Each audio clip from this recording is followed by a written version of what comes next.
গত ভিডিওতে আমরা হচ্ছে স্ট্রিং নিয়ে কথা বলেছিলাম বা আলোচনা করেছিলাম।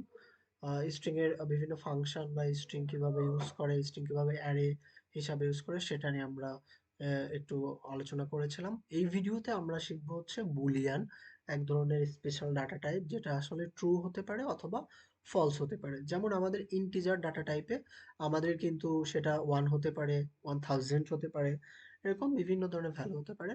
বাট বুলিয়ানে দুইটা কেস হতে পারে, হয় ইয়েস নো হবে, ট্রু ফলস হবে, বা 0 বা 1 হবে। তো আমরা ওইটা একটু দেখি। তো আমি একটা প্রিন্টের মধ্যে আমি প্রিন্ট করেছি যে 10, দেন হচ্ছে গ্রেটার দ্যান সাইন, তারপর হচ্ছে 9।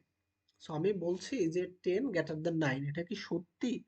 তো 10 তো 10 9 থেকে বড়, তাই না? তো এজন্য আমাকে ট্রু প্রিন্ট করেছে। আবার এখানে আমি জিজ্ঞেস করেছি যে প্রিন্ট 10 লেস দ্যান 9, অর্থাৎ 10 কি 9 থেকে ছোট? অবভিয়াসলি ছোট না। তো সেই জন্য ফলস প্রিন্ট করেছে। এখন আমি জিজ্ঞেস করেছি 9 ইকুয়াল টু 9, অর্থাৎ 9 কি 9 এর সমান? তো যেহেতু তারা ইকুয়াল, সুতরাং এটা ট্রু প্রিন্ট করেছে। এরপরে আমি কি করেছি যে দুইটা ভ্যারিয়েবল নিয়েছি, নেওয়ার পর একটা ইফ কন্ডিশন ইউজ করেছি।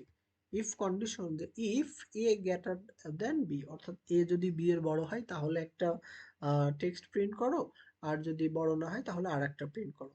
তো এই যে ইফ কন্ডিশনটা, এটা আসলে ট্রু আর ফলস হিসেবে করছে। যেহেতু এ হচ্ছে 10, বি হচ্ছে 9, সুতরাং এ 9 এর থেকে বড়, অর্থাৎ এই ইফ কন্ডিশনটা ট্রু হয়ে গিয়েছে।